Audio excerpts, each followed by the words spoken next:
iRadio Dakar 90.3, iRadio Thiès 97.7, iRadio Saint-Louis du Sénégal 95.2, iRadio Mbacké et Touba 100.6, iRadio Kaolack 103.6, iRadio Kolda 91.6, iRadio Tambacounda 95.2. Pourquoi le Sénégal n'arrive pas à être autosuffisant en denrées alimentaires? Y a-t-il une économie digne de ce nom au Sénégal? Quel Premier ministre et quel gouvernement pour le Sénégal? Pour analyser toutes ces questions, l'Air du Temps reçoit Mohamedou Moustapha Dia, professeur de philosophie, journaliste et directeur du magazine Le Défi panafricain, et Abou Wele, consultant et économiste. L'Air du Temps, c'est ce dimanche 27 février de 10h à 11h avec Alassane Samba Diop sur iRadio, la première radiovision du Sénégal. Dimanche 27 février 2022, bienvenue à l'Air du Temps qui reçoit aujourd'hui Moustapha Dia, professeur de philosophie et journaliste, directeur du magazine Le Défi panafricain, et Abou Wele, consultant économiste. Merci monsieur d'avoir accepté notre invitation. Vous le savez, cette semaine, le gouvernement a décidé de baisser les prix selon lui. Certains nombres de denrées ont été baissés, le riz parfumé, non parfumé importé, il y a le sucre, l'huile. Pourquoi aujourd'hui, Abou Wele, le Sénégal n'arrive pas, depuis les indépendances, à être autosuffisant en denrées alimentaires? Pour moi, c'est un problème de choix. On a vu depuis les indépendances la progression de l'économie sénégalaise. On est en train de faire du surplace. Parce que le produit intérieur brut, quoi qu'on puisse dire, de nos jours, équivalait au produit intérieur brut, par tête d'habitant, je veux dire, en 1960. Les choses n'ont pas vraiment changé. Quand les gens entendent ça, les gens s'émerveillent. Ils disent que non, ce n'est pas possible. C'est du surplace qu'on a fait. Et puis c'est un problème de choix. On est en train d'investir des milliers de milliards dans des infrastructures de prestige. Alors que nous avons les secteurs vitaux qui manquent énormément d'assistance. 100 milliards aurait résolu pas mal de problèmes dans le secteur agricole ou dans le secteur de la pêche. Mais on a d'autres choix. On préfère mettre 200 milliards sur un stade, presque 1000 milliards sur un terre, etc. Je ne veux pas dire que ces choses-là, on n'en a pas besoin. On a besoin de tout. On a besoin de tout, effectivement. Mais l'économie, c'est la priorisation. Il y a une échelle de priorité et on agit par rapport à ces priorités. Et la première chose, c'est l'autosuffisance en produits, comment dirais-je, alimentaires. Ça, c'est élémentaire, on pourrait dire. C'est la première des choses. Aller dans les pays de l'Europe de l'Est, qui étaient les plus pauvres en Europe. Mais c'est des pays qui ont résolu ces problèmes-là. Ils savaient que, voilà, ce qu'il faut faire, c'est travailler sur l'habitat, de telle sorte que chaque individu puisse disposer d'un logis. Ça, c'est l'État, c'est une mission régalienne de l'État. C'est l'État qui construit à foison des maisons par milliers, par centaines de milliers, par millions. Ensuite, nous focaliser sur la nourriture. Il faut qu'on puisse vivre de la sueur de notre front. Il faut qu'on puisse produire. On ne peut pas être, comment dirais-je, nourri par des sociétés étrangères. Ce n'est pas possible. Tout ça, on l'a laissé en rade. Effectivement, il y a eu déjà avec le PS. Le PS, il y avait un problème fondamental avec le PS. C'est des gens pour qui tout était impossible, tout était difficile. Pendant 40 ans, ils ont maintenu le Sénégal dans une position extraordinaire, avec comment dirais-je, des politiques bidons, l'ajustement structurel, le moins d'État, mieux d'État. C'était l'ère des slogans. Imaginez, en 2000, quand le PS s'en allait, le budget du Sénégal était à 450 milliards de francs CFA. une broutille, c'est-à-dire c'est presque le coût du port de l'aéroport AIBD. Ça a changé. Il y a eu un peu plus d'argent, on s'est enrichi un peu, le budget a augmenté, aujourd'hui on est à 5500 milliards, mais les méthodes de faire n'ont pas changé.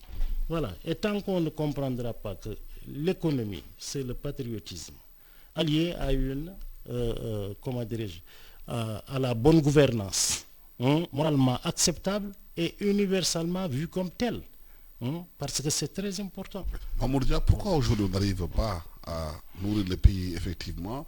Parce que la fois le ministre du Commerce a dit que rien que pour l'importation de riz, on était à 296 milliards par an. Bon, je commence par saluer donc nos auditeurs et à vous saluer vous-même, Alassane, et M. Ouellet aussi. Bon, alors, je vais aujourd'hui plus faire appel au propre philosophie qu'à autre chose, qu'aux journalistes, disons. En philosophie, le plus important sont les questions. Les questions sont plus importantes que les réponses. Et donc, M. Ouellet, tout à l'heure, a commencé à faire le procédé d'ailleurs des régimes passés, le PS, et par commencer par le régime actuel en parlant des choix qui ont été faits. L'autosuffisance alimentaire, ce n'est pas un choix, c'est une obligation. C'est un objectif que tous les régimes qui se sont succédés ici au Sénégal, le régime PS, ensuite Abdoulaye Wade, le régime de Wade, donc libéral, et aujourd'hui le régime de Macky Sall, essayer de trouver des moyens de résoudre cette équation. Ce n'est même pas une question, c'est une équation. Effectivement, il y a pour commencer cette dépendance, qui est un héritage colonial du riz. On dépend du riz, je crois que c'est 44% de la population qui, non seulement qui consomme du riz tout le temps, surtout dans les villes et les espaces urbains et périurbains, et pas le riz normal, un riz brisé, qui n'existe pas dans la nature. Donc il faut que le riz produit réellement, décortiqué, ensuite brisé. Et j'ai, en regardant un peu les chiffres et disons, la littérature disponible dans ce domaine, qu'en Afrique, le Sénégal vient en deuxième position après le Nigeria pour l'importation du riz. C'est quand même incroyable. Le Nigeria a 200 millions d'habitants. Nous n'en avons même pas 17, ou peut-être on a 17 millions. Mais c'est à cette accoutumance, cette dépendance, et que je crois que si un régime au Sénégal n'arrivait pas à satisfaire ce besoin de riz quotidien, il n'y aurait pas des émeutes, mais plus qu'une émeute. Donc cette dépendance, elle est là. Bon. Alors, maintenant, pour les choix, mais il y a eu beaucoup d'expériences qui ont été tentées dans ce pays pour régler cette question. Il y a eu beaucoup par exemple,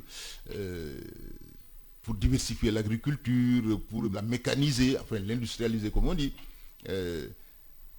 D'abord, la première chose que le RIPES, pour le défendre un peu, a réussi à l'époque de Senghor, c'est le fait de construire les barrages, notamment le barrage de Diamant, qui est un barrage anti-sel qui permet la culture sous 240 000 hectares, mais qui n'ont pas encore été utilisés.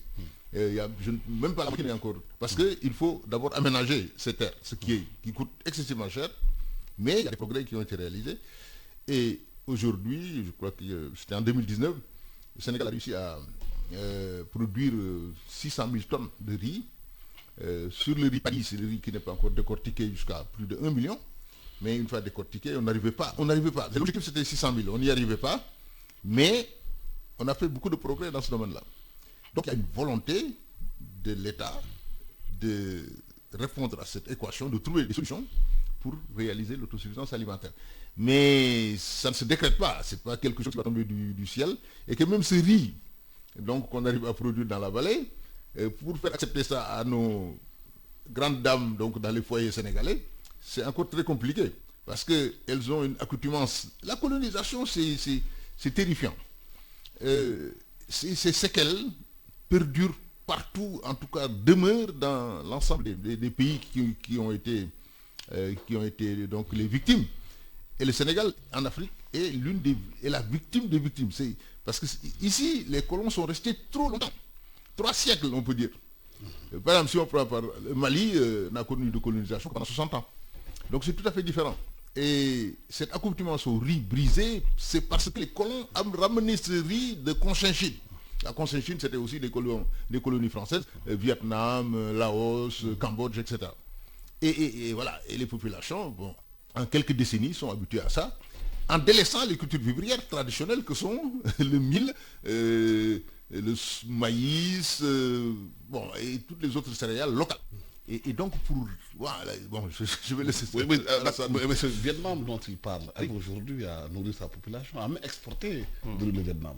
Alors qu'en 1978, le Vietnam et les Corée étaient au même niveau de développement que le Sénégal. Oui, bien sûr, parce que ces pays-là, d'emblée, c'était, comment dirais-je, des parties de la, comment dirais-je, du modèle européen. Voilà.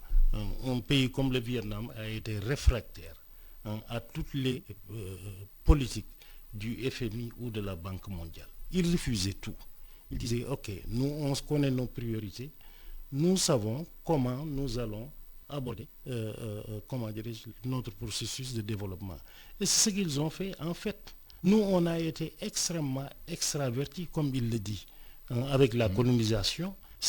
Colonisation, c'est l'extraversion totale de ton économie. C'est ce que les Européens avaient fait. C'est ce que la France avait fait. Et dans tous nos pays-là, on importe tout. Il n'y a pas que le riz. Ne parlons pas que de riz. Mais en tout, tout est extraverti. On a un problème de priorité. C'est ce que je veux dire.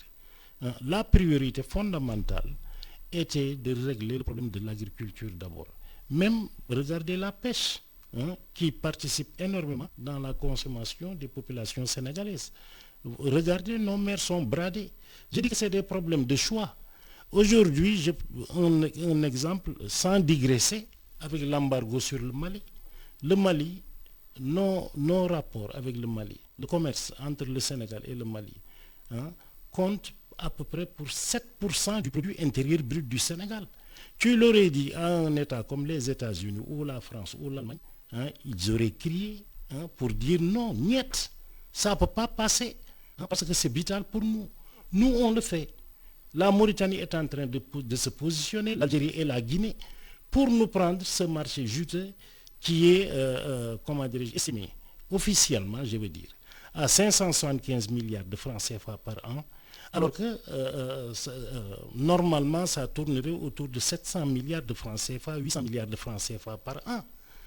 Pour dire que c'est des problèmes d'hommes, c'est des problèmes de choix.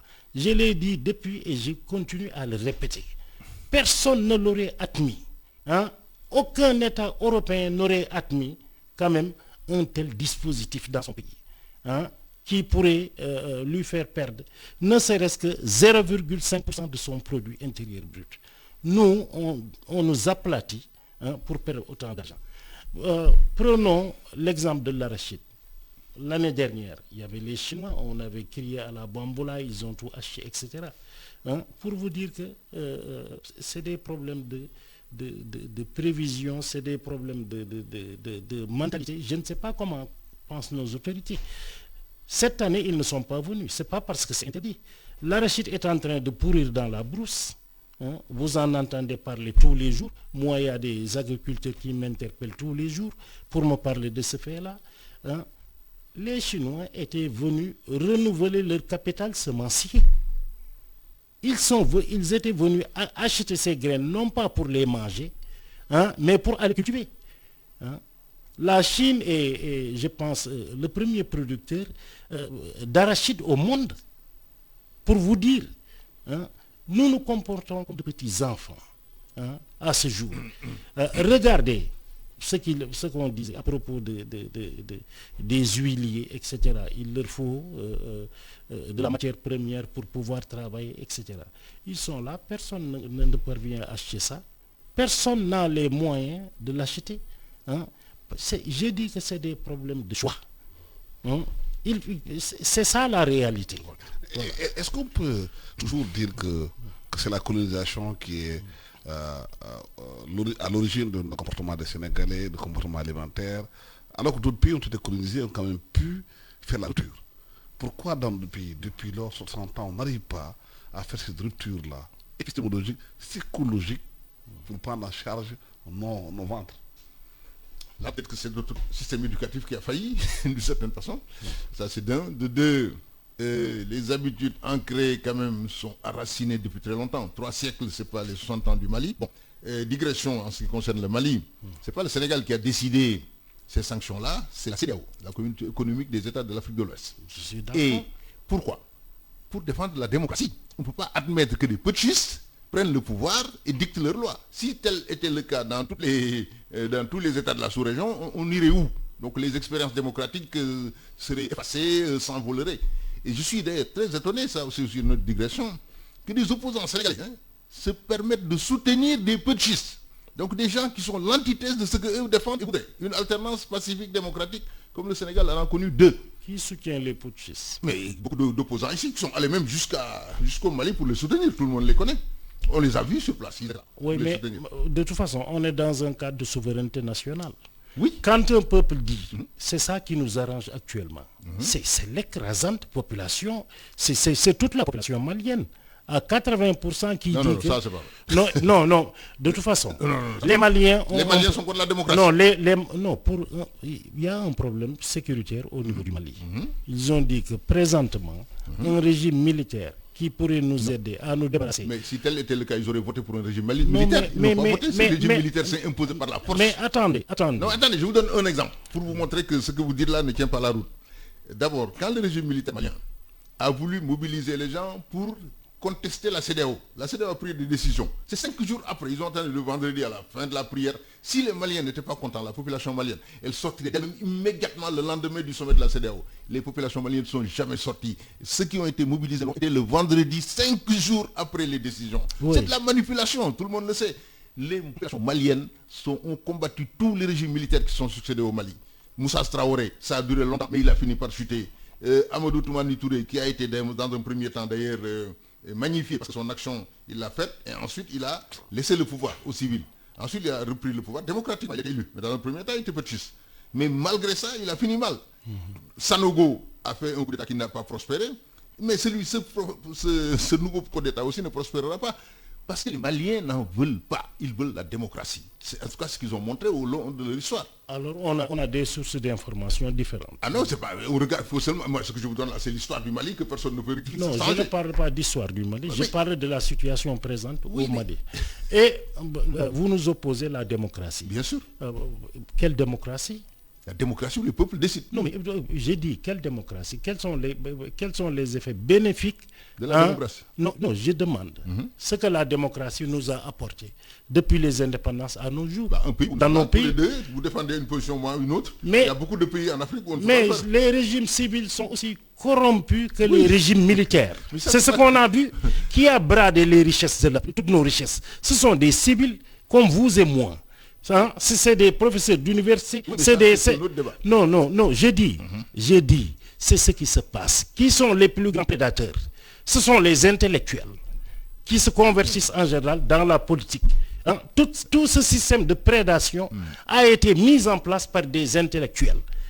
C'est un autre débat. Non, c'est pas un autre débat, mais c'est la réalité. Oui, mais c'est une manière de... Non, monsieur Welle, je vous dis que quelque part je suis d'accord avec vous sur ce plan-là. Parce que il faut reconnaître... Non, attendez, c'est pas ça. Je vous dis simplement une chose. C'est que dans nos pays, il y a une sorte de, de cannibalisation de tout par la politique.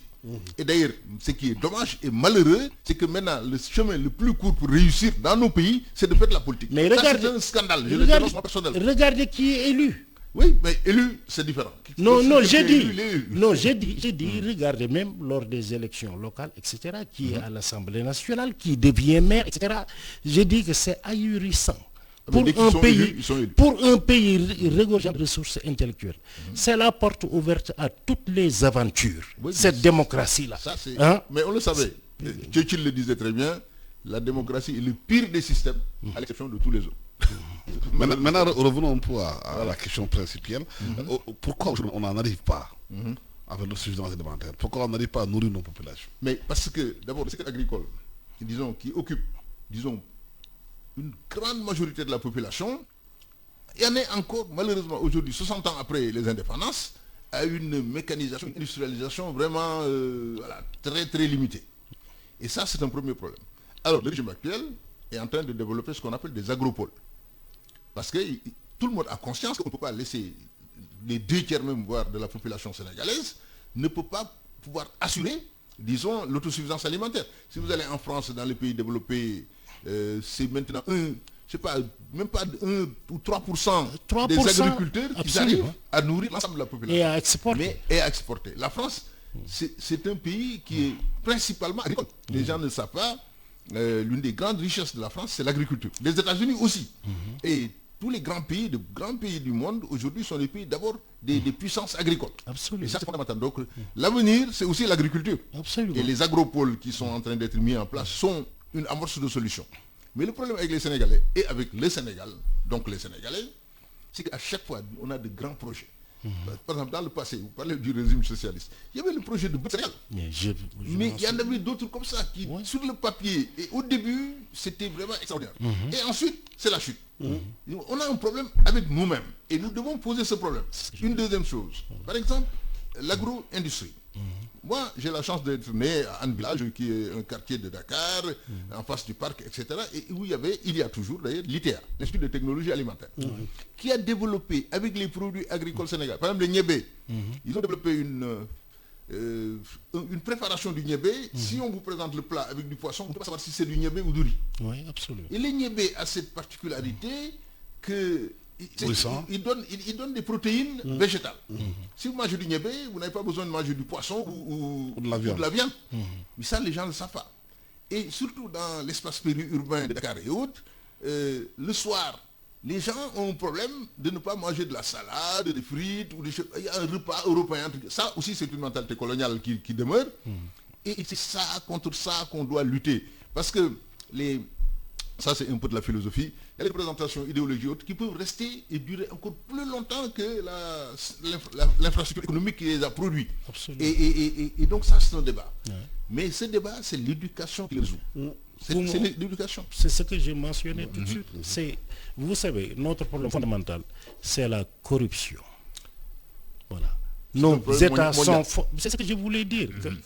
En opposant régime civil et militaire, c'est du pareil au même. C'est tous des prédateurs. C'est la corruption. Quand on nous apprend que l'équivalent de 25% du produit intérieur brut de nos États est détourné chaque année, ça veut dire que c'est extraordinaire. Les dimensions que la corruption a prises. Quand on nous dit que plus de 40 000 milliards ont été détournés des indépendances à nos jours au Sénégal, c'est extraordinaire. Mais c'est la vérité. Enfin, je ne sais pas, moi je ne connais pas ce chiffre. Sur Transparency International, nous sommes à la 67e place.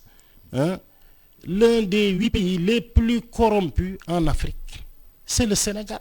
Ah bon? Même des pays comme le Mali et la Guinée-Bissau sont moins corrompus que le Sénégal. C'est un pays profondément corrompu. Et puis le système, j'ai dit, l'économie c'est la bonne gouvernance. Parce que l'économie ce n'est rien d'autre que la gestion des ressources par rapport aux besoins des hommes, aux besoins limités ou illimités des hommes. C'est ça. Mais aujourd'hui, il y a un besoin immédiat aujourd'hui, avec la guerre qui s'est déclarée entre la Russie et l'Ukraine. Beaucoup craignent que le prix du blé connaisse une augmentation. Et ça ne devait même pas nous concerner. Ça ne devait même pas nous concerner. Si, ça nous concerne parce que nous consommons du pain. J'ai dit, ça ne devait même pas nous concerner. Comme vous l'avez dit tantôt, beaucoup de choses ont été expérimentées ici. C'est ça. Le Mbourou Dougup, oui, ça, on l'a vu quand on était... mais ça existe toujours, vous parlez de projets de Bët Sénégal, etc. On a vu Gowana, on a vu Reva, etc. Mais Abdoulaye Wade l'a dit ici au Sénégal, que j'ai injecté plus de 400 et quelques milliards dans le plan Reva, qui ont été détournés par des intermédiaires. Mais c'est ce qui se passe. À chaque fois qu'il y a tout un dispositif de corruption, à chaque fois qu'on met en place un projet, il y a des vampires sortis de partout et de nulle part pour capter ces fonds. C'est ce qui se passe. Même quand on met des fonds pour financer les groupements, les petits commerçants, etc. C'est détourné. C'est détourné par une certaine classe politique ou de décideurs, hein, ou à des fins politiques. Hein, le fonds devient politique directement, etc. C'est un problème, comme je vous l'ai dit, quand je dis c'est un problème de choix, hein, parce que quand même, l'État est très puissant, l'État est très fort pour pouvoir mettre fin, hein, à une certaine manière de faire. Hein? Et c'est là où les choses...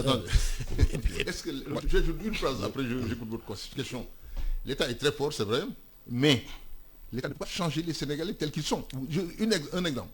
Du temps de Senghor. Mais c'est l'État qui donne le mauvais exemple. Du temps de Senghor, oui. Vous savez qu'il y avait une loi contre les gaspillages dans les cérémonies familiales. Mais je sais. Oui, c'est les cérémonies familiales qui les font. Je sais. Les Sénégalais, non? Je sais. C'est dans les traditions même sénégalaises et autres. On a un problème de culture et un problème d'éducation pour, je ne vais pas dire changer cette culture, mais la réformer, l'adapter et en extirper certaines facettes qui ne sont pas des meilleures. Mais la pédagogie par l'exemple d'abord, ça doit commencer à la tête. C'est l'État qui doit... Quand même, personne ne l'a jamais accusé de corruption. Ce sont les dirigeants qui doivent donner le bon exemple.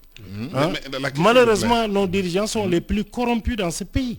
C'est l'élite qui comme dans beaucoup d'autres pays. Mais c'est ça. C'est ce qui se passe. L'histoire du blé, le blé. Voilà. Oui. La conséquence de cette guerre-là par rapport au blé, la le farine. blé, c'est que même avec le PAMI blé et les autres produits qu'on a essayé de créer ici au Sénégal pour ajouter quand même des céréales locales, on a besoin d'un peu de blé pour que ça devienne du pain. Et donc, par conséquent, il faut bien importer du blé. Ça, c'est une réalité. Mais ça aussi, c'est cette dépendance coloniale-là aussi du pain. Les Sénégalais consomment beaucoup de pain et on le voit là, quand il y a le ramadan, les longues queues devant les boulangeries. Il y a 10 ans, l'ISRA a fait une expérimentation qu'on peut cultiver du blé dans la vallée du fleuve Sénégal. Les résultats sont encore dans les tiroirs. Mais bien sûr. De la même façon que tout ce que l'ISRA a fait, y compris ce que l'ITA a fait, l'ITA a fait des travaux extraordinaires pour la transformation. Parce qu'il ne suffit pas de faire de l'agriculture.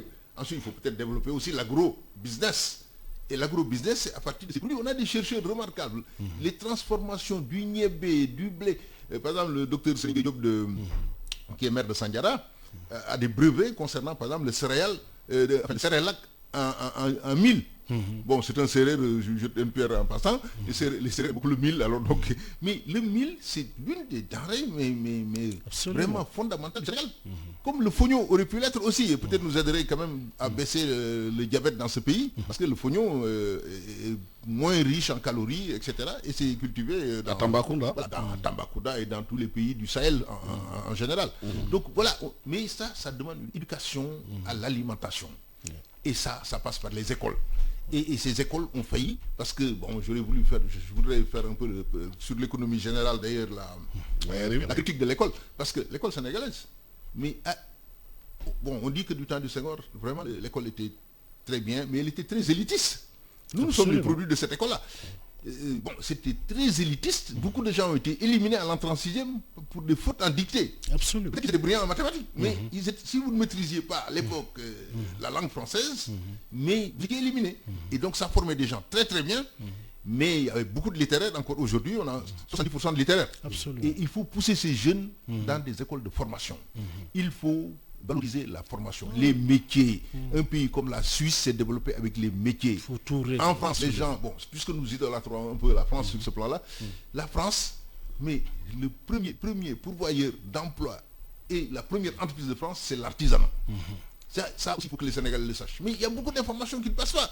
Mais parce que les télés, les radios, surtout les télés, malheureusement, sont collés à ce qui se passe à Hollywood et je ne sais pas où. Et ça détruit beaucoup de valeurs dans ce pays. On parle des valeurs, mais ces valeurs sont détruites comme ça. Absolument. Malheureusement, le Sénégal dans une mondialisation, y compris agroalimentaire, et voilà. Et même la France qui résistait, vous allez en France maintenant, je ne fais pas de la publicité, mais vous voyez les fast-food américains, les grandes marques dont je ne vais pas citer les noms, qui SM partout en France. Absolument. Et le terroir, c'est disons les produits français qui sont même estampillés UNESCO maintenant comme produits patrimoine de l'humanité, etc. Mais ils sont en train de reculer parce que les jeunes Français, les tout petits là, ils préfèrent aller faire leur anniversaire dans ces fast-food américains. Absolument. Et ici, l'élite, ou en tout cas les bourgeois, il y en a quand même quelques-uns, suivent le même chemin. Et c'est dommage. Et ça nous permet d'avoir le deuxième point de notre débat. Est-ce que si on regarde bien comment le pays fonctionne sur le plan économique, est-ce qu'on peut dire qu'il y a des économies sénégalaises? Et, déjà, c'est une question très difficile dans la mesure où l'économie, elle est d'abord endogène. Une économie repose déjà sur une puissance endogène. C'est-à-dire que l'économie doit être extrêmement bien structurée au plan national d'abord, avant d'être extravertie. Qu'est-ce qu'on a quand on parle d'industrie, c'est presque le désert, il n'y a rien du tout. Quand on parle de l'industrie de transformation, c'est quelques cubes, bouillon, etc., vinaigre, etc. Ils sont dans la périphérie. Des bonbons avec énormément de colorants, des boissons de qualité extrêmement douce. On est à un stade vraiment embryonnaire. On ne transforme pas ce qu'on devait transformer. Mais vous pensez qu'il est intelligible que le Sénégal ait autant d'arachide et qu'on ne puisse pas transformer cet arachide-là en huile d'arachide et en pâte d'arachide, en cacahuètes, comme ça se fait en eau, etc. Pour dire que cette industrie-là n'existe pas. Il en est de même pour nos matières premières. On est en train de tout brader, de vendre la matière brute. Il n'y a pas vraiment d'industrie capable de les transformer, etc. C'est un problème de choix, c'est un problème c'est un manque d'ambition, je voudrais dire, sur ce plan-là. Au plan agricole, on a vu ce qui se passe. Dans la pêche, les pêcheurs on a donné nos mers aux puissances multinationales qui pillent les mers, qui prennent tous nos produits pour les rapatrier, etc. C'est des problèmes de choix. Il est temps qu'on revienne en arrière pour investir. Pour investir dans notre économie, dans l'agriculture, dans la pêche, dans la transformation, etc. Il y a énormément de choses à faire. C'est ce qu'on n'a pas fait des indépendances à nos jours. Comme tu l'as dit, il y a beaucoup de projets, on essaie toujours, mais ça finit à l'eau. Il y a énormément de choses qu'on initie. Quand les gens en parlent, au départ, tout le monde est enthousiasmé. On se dit qu'Alhamdulillah, ça va réussir, on va voir peut-être le bout du tunnel, etc. Mais après quelque temps, on voit que c'est fini. Et en faisant l'audit, on voit que c'est des centaines de milliards toujours qui ont été engloutis, qui ont disparu, et puis passé à perte de profit, et on n'en parle plus. Mais c'est ça notre problème. Notre problème, c'est un problème de gouvernance.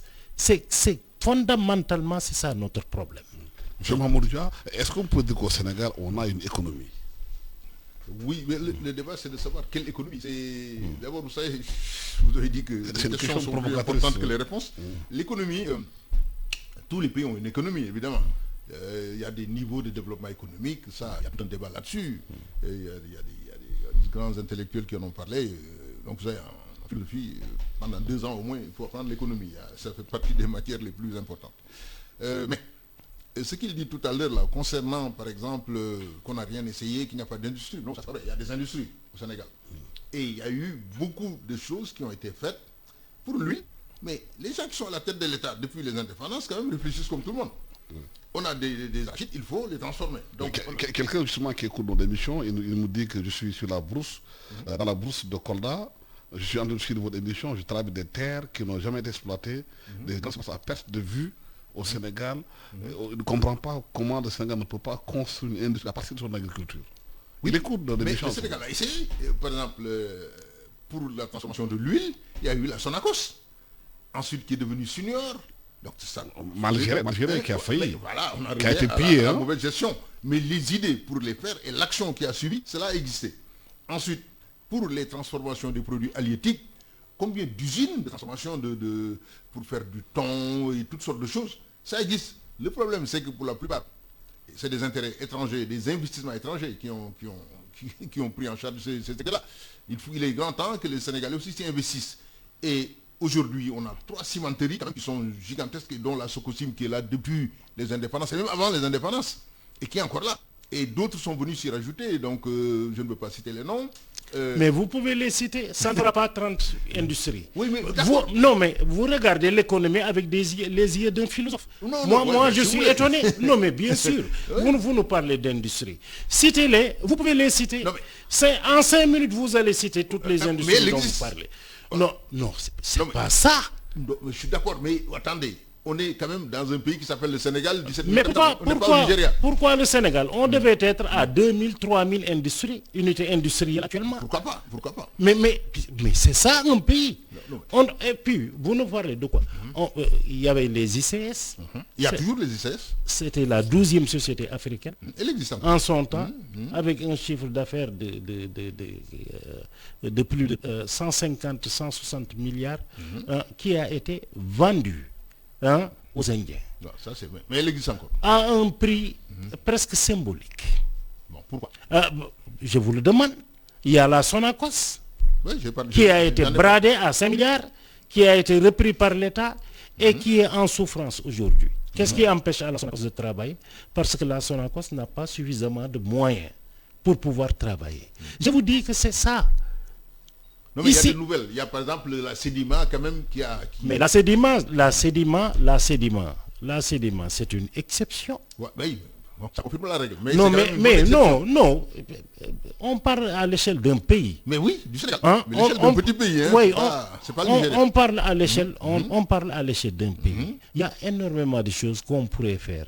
Là, je suis d'accord avec vous. Si on restructure sur les PME, les PMI et les TPE. Mais comme en Allemagne, comme un peu mais partout. Mais les PME et PMI, ont énormément. Il n'y a que le nom qui est là. C'est des sociétés, tu sais que je suis à l'intérieur, je vois. C'est des sociétés qui ont énormément de problèmes pour trouver des financements. Des problèmes. Au cœur du problème. Là, je suis d'accord avec vous. Non, je dis que mais c'est à l'État de réguler. Quand l'État peut, Macky Sall, sous son magistère, il a au moins dépensé 10 000 milliards en infrastructure. Mais ça, c'est une bonne chose. Non, écoutez. C'est une excellente chose. Non, on ne dit pas que c'est mauvais. On aimerait avoir 100 terres dans notre pays. Tout ça, c'est important. Mais il y a un problème de priorité. L'économie, ça s'enchaîne. Il y a des priorités. Oui. On ne peut pas avoir 3 600 000 kilomètres carrés, je ne sais pas, mètres carrés de terre arable, d'hectares de terre arable, sans avoir une agriculture extrêmement performante et productive. J'ai l'habitude de le dire. Vous parlez de la France. Le cheptel de la France équivaut, le cheptel du Sénégal équivaut au cheptel de la France proportionnellement au taux de population dans chaque État. Pendant que la France est le premier producteur de produits laitiers, le Sénégal est l'un des plus grands importateurs de produits laitiers. 60 milliards par an.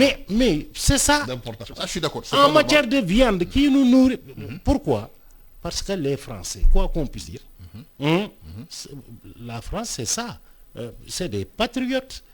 Ils ont une autre vision de l'économie.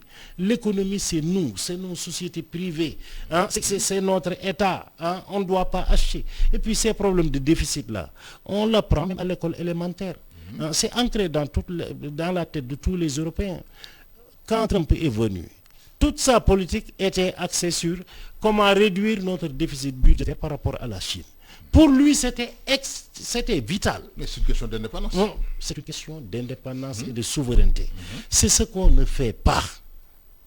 Mais on a les moyens parce que quand on choisit de mettre, par exemple, 10 000 milliards ailleurs et 50 milliards dans l'agriculture, 25 milliards dans la pêche, etc., c'est un problème de choix. Oui, attention.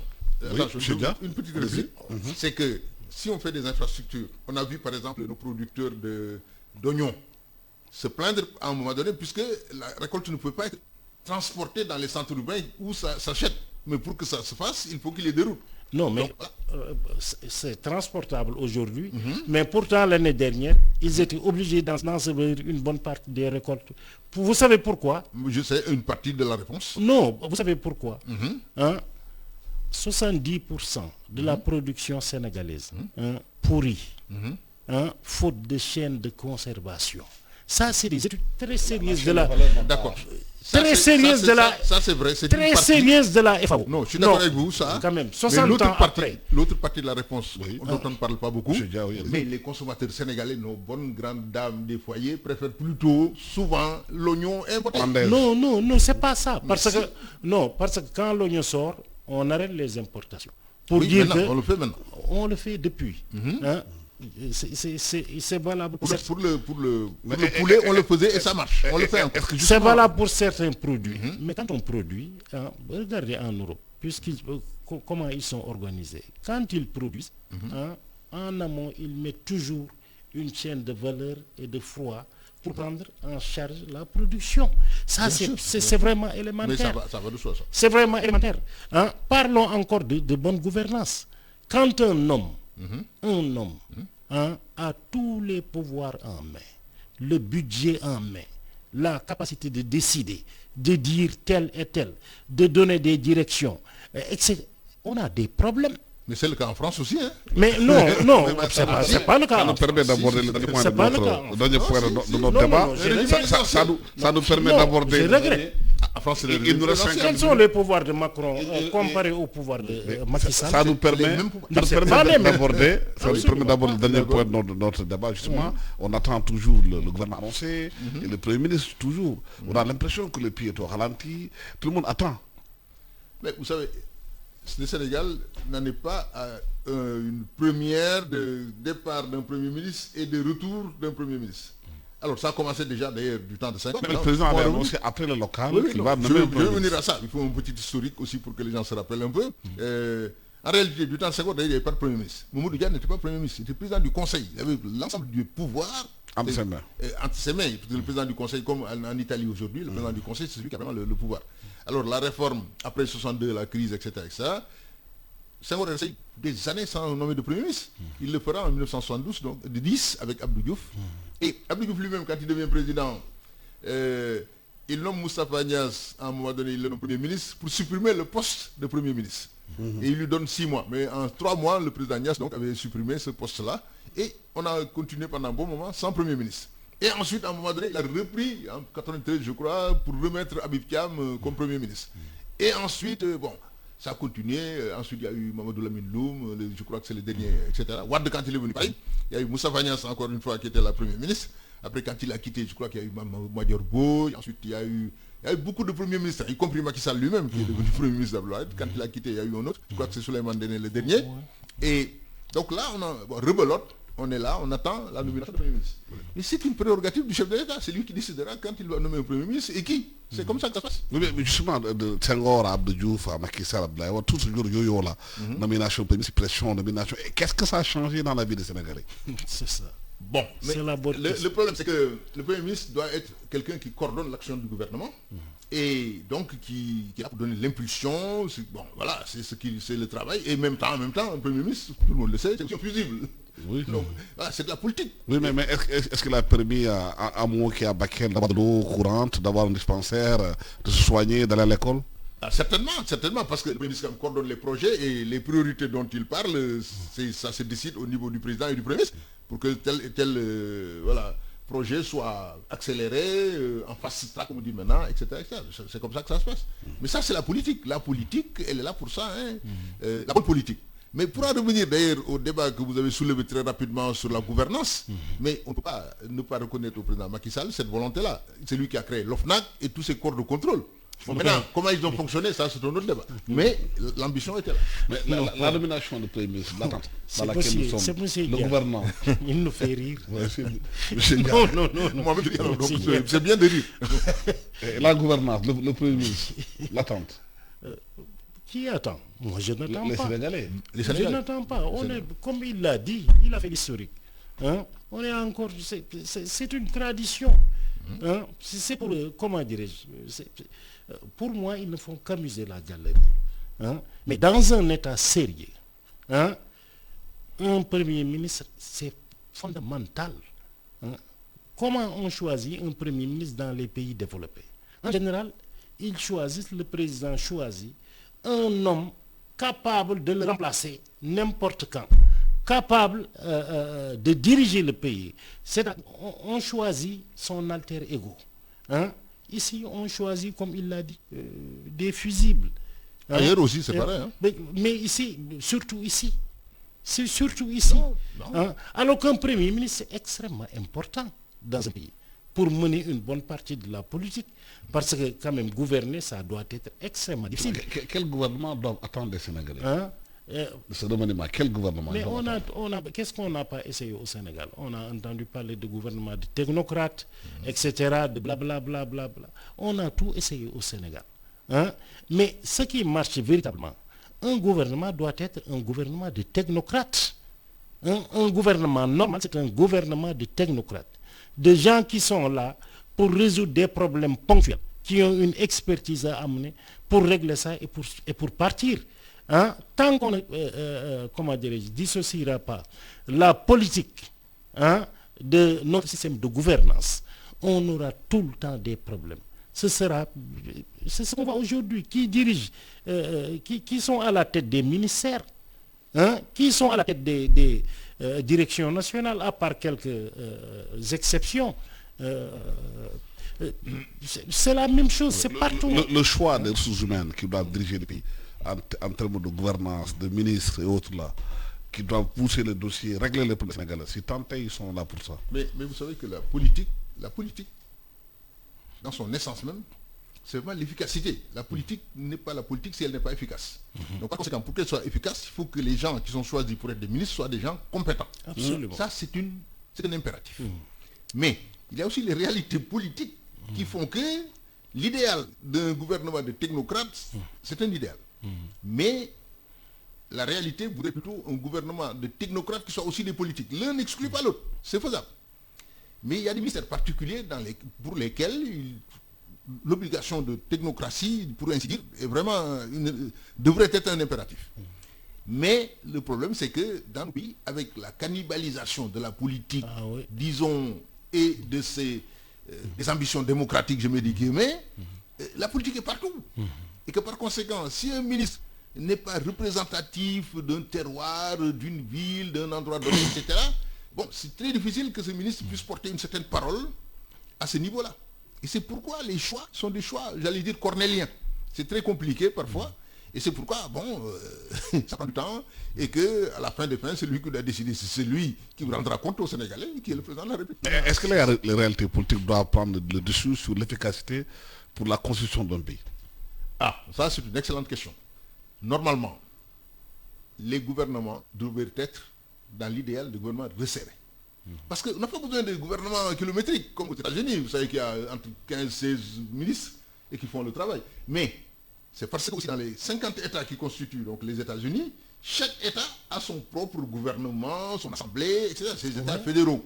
Et que donc par conséquent, l'État fédéral qui est celui-là avec ses 15 ou ses ministres, etc., ne fait que superviser, pour ainsi dire, et vraiment, bon, il y a des ministères régaliens, la défense, la justice, le ministère de l'Intérieur, etc. Bon, ça, ce sont des ministères qui sont fédéraux, enfin des ministères fédéraux, encore qu'il y ait des pendants étatiques, etc. Dans nos pays, c'est très compliqué. Pourquoi? Parce que on a cette question politique qui est nationale et que l'État doit assumer. Et ces questions donc de technocratie qui sont aussi des questions impératives. Par exemple, on ne peut pas gérer le ministère des Finances si on n'est pas vraiment un spécialiste. C'est la même chose en ce qui concerne, par exemple, je dirais le ministère de la Défense, l'industrie, de la santé, et d'autres industries, enfin d'autres ministères qui sont des ministères vraiment techniques et pour lesquels, à l'époque, il y avait le ministère du Plan, il y avait le ministère, comment on appelait ça, le ministère du développement rural, voilà. On mettait souvent un ingénieur agronome. Je me rappelle tous ces messieurs mais tous les ministères, et autres. Voilà, Bator Diop, feu Bator Diop, etc. Ils ont été ministres du développement rural. Bon voilà. Mais ce qu'on dit là, ceux qui ont dirigé le Sénégal jusqu'à maintenant, ils ont toujours pensé. Mais maintenant, ils sont obligés de composer, entre guillemets, avec les réalités locales.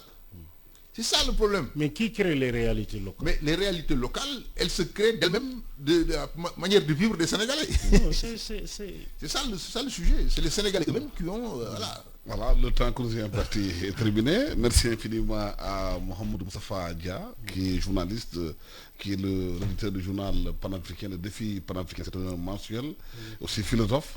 Merci aussi à Bouwele, qui est économiste et consultant. À la technique, Biran Sissé, micro Alassane Samba Diop. Excellent dimanche à tous.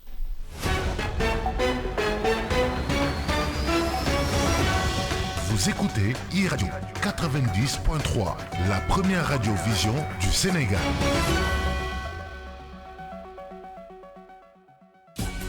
Le meilleur de la radio, 90.